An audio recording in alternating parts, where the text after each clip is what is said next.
Cure hello. I'm Rob. And this is Katie, Katie. and you're joining us at the end of our second work day this week. Welcome to our tiny house. This has been a long time coming, and we'll give you some more info and information on how we're doing it, what we're doing, why we're doing it as we go. But this is just a hello and a sort of why are we here. For me personally, tiny house living, low impact living, sustainable living has been something that I've been actively involved in, interested in for definitely 10 to 15 years.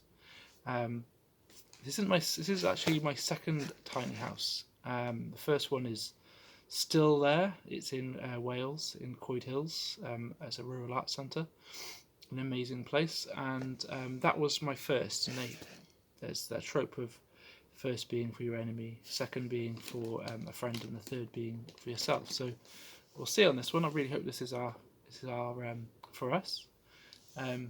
You were actually with me, weren't you, when I was building my first tiny house in Wales? Mm-hmm. What did you think about that when you came along? Oh goodness, this is like 7 years ago.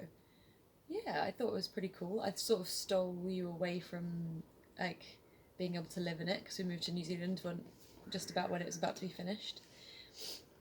I think this is probably a slightly higher spec tiny home. I'd say so.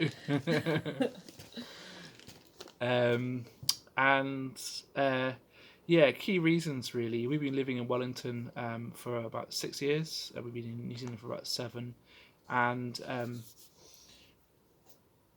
we found living in Wellington awesome and amazing, but expensive. I want to say a word before that.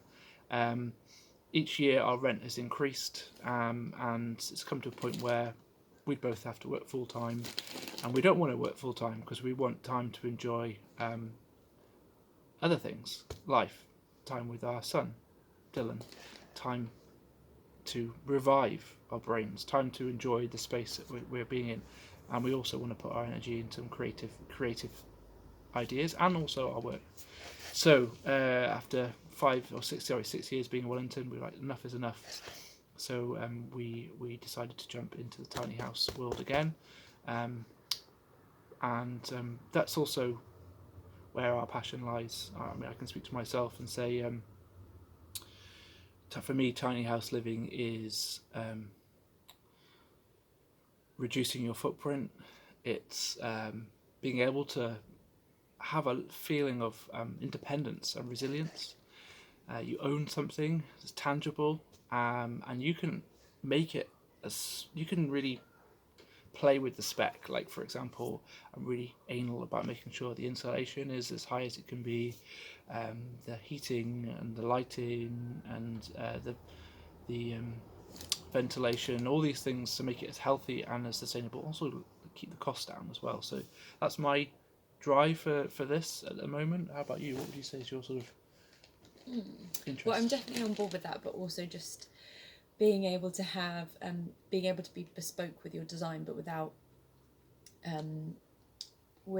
having to be able to afford crazy like property redevelopment type prices. So yeah, like we were able to pick and choose from inspirations we had, and you get to build a whole house how you want it, but it's not the undertaking of building a whole house. So you can create little spaces that work for you, and yeah, that's the main. I think that's the main reason I wanted to do it. Katie's a design person in this, and she studied was it sustainable architecture for what was it? You did a course in sustainable architecture in I didn't complete a sustainable architecture course, but I did complete a spatial design course and did part of the sustainable architecture course. So what my brain can have in here, Katie's able to put it down on paper, which is awesome.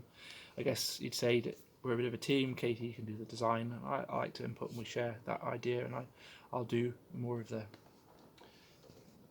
grunt work. But we'll mix and match, and we'll share our work as we go. So yeah, this is the first video to say hello. introduce ourselves. Dylan, we would say we'll bring him in, but he's snoring away in the car, fingers crossed. So just outside. I was thinking that that was going to be the end of this video. So far, he's okay. Hence the bags under the eyes with a 11-month-old baby boy. So yeah, thank you for watching, and we'll look forward to giving you some more information as we go.